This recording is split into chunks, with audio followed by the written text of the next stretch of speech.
Hello friends, स्वागत है आपका यूट्यूब चैनल टेक्निकल सोनटेके में। थंबनेल से आपको तो पता चल ही चुका होगा कि मैं आपको 90 डेज नोटिस पीरियड कैसे सर्वाइव कर सकें ये बताने वाला हूं। तो आइए वीडियो पर डायरेक्ट जाते हैं। वीडियो स्टार्ट होने से पहले मैं आपको अपना एक इंट्रोडक्शन दे देता हूं। मेरा नाम है आकाश सोनटेके और मैं सॉफ्टवेयर टेस्ट ऑटोमेशन इंजीनियर हूँ। I am working in a company called Optum और मेरा ओवरऑल एक्सपीरियंस अराउंड 4.5 ईयर्स का हो चुका है। मैंने अपना पहला स्विच किया था 2.9 ईयर्स के एक्सपीरियंस के बाद इन्फोसिस से। और आप सभी जानते हैं कि इन्फोसिस में 90 डेज नोटिस पीरियड होता है।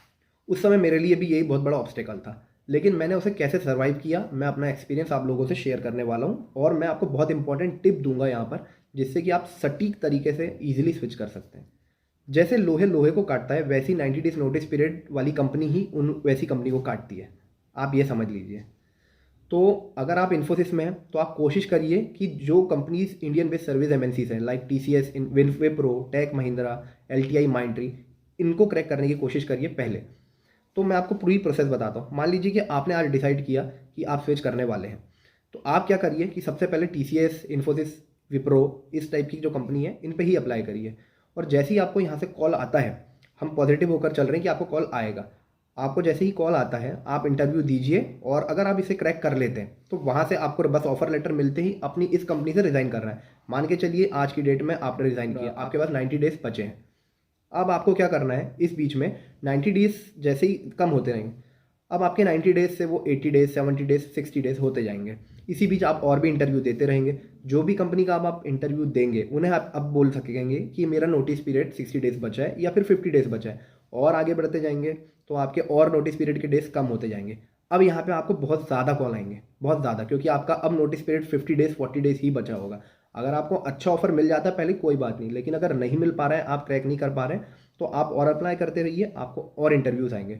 और जब आपका 40-30 डेज का नोटिस पीरियड बचेगा, उस समय आप कोशिश करिए कि अपना ओवरऑल परफॉर्मेंस बहुत अच्छे तरीके से इंटरव्यू दीजिए और एक बहुत अच्छा ऑफर लीजिए प्रोडक्ट बेस्ड कंपनीज में। तो ये था पहला तरीका।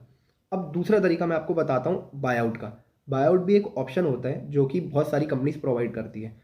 जैसे कि मेरे टाइम पे मैं इन्फोसिस से ऑप्टा में स्विच किया था, बहुत अच्छे सैलरी पैकेज में गया था, मैं अराउंड 200% हाइक हुआ था मेरा। तो वहाँ पे मैंने क्या किया था, वहाँ पे मेरे पास एक ऑप्शन था कि मेरे 30 डेज बचे हुए थे। उस समय मैं सिलेक्ट हो चुका था ऑप्टम में। ऑप्टम ने मुझे बोला कि हम आपको बाय आउट कर लेते हैं, आप जल्दी से कंपनी ज्वाइन कर लीजिए। बाय आउट में क्या होता है कि जिस कंपनी में अब आप सिलेक्ट हुए, वो कंपनी आपको 30 दिन का जो आपकी सैलरी होती है पुरानी कंपनी की, उतना पैसा देने के लिए रेडी होती है आपकी पुरानी कंपनी को, और बोलती है कि आप हमको ये वाला एम्प्लॉय दे दीजिए अब। तो वो पैसे शुरू में आपको ही देने पड़ते हैं। उतने 30 डे, मान लीजिए 30 डेज की सैलरी आप आपकी जो करेंटली है वो इन्फोसिस को देंगे। जब आप कंपनी में, न्यू कंपनी में जाएंगे, कि आपको पहली सैलरी में उतना अमाउंट मिल जाएगा। तो ये होता है बाय आउट। तो मैंने आपको दो तरीके बताए। पहला तरीका था सर्विस बेस्ड, जो इंडियन बेस्ड सर्विस कंपनीज हैं इन पे ही अप्लाई करिए, जो कि 90 डेज नोटिस पीरियड एक्सेप्ट करती हैं। इसके बाद आप बाय आउट पे भी जा सकते हैं। तो ये दो तरीके को फॉलो करिए। और अगर आप सिलेक्ट होते हैं इस तरीके से तो प्लीज़ इस वीडियो के कमेंट सेक्शन में ज़रूर बताइएगा। Thank you.